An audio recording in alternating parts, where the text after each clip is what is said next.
So the day has finally come where my BMW M140i has developed the dreaded exhaust rattle.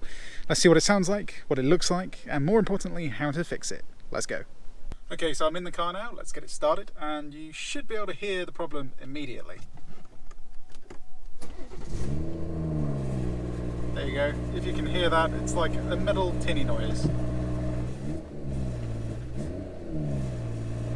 It kind of gets worse on a cold start. Once the car's warmed up, it's actually not that bad though.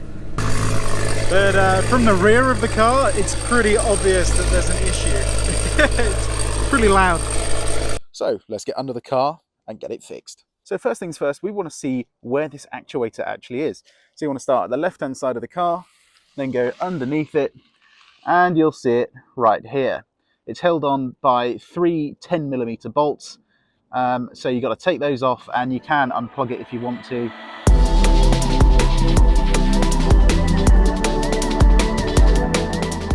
So now we've got it off, we've got to fit the pin itself, and what you want to do is make sure that this piece here is in contact with the valve itself, and then this piece is in contact with the actuator, and you want to make sure that obviously that they're both lined up. So let's get it fitted. Okay, so side note, you definitely need two hands to do this. So I've got my left arm up over my shoulder, and as you can see, there's not a huge amount of room. So if you've got some axle stands, maybe give those a try. But anyway, we have the pin in where it should be. Let me show you what it should look like.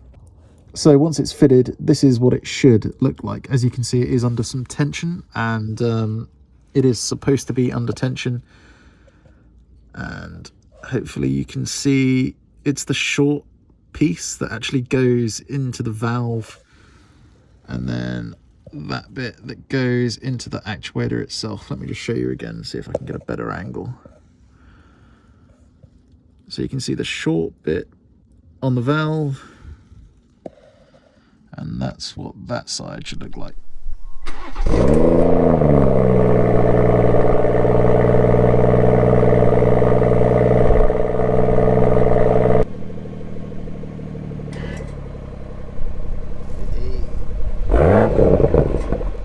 I hope this video helped. If it did, give it a like, and why not subscribe, as you can see more content like this, and you can see some of our reviews and even stuff we've got for sale. Anyway, my name's Tom, and I'll see you on the next one. Bye bye.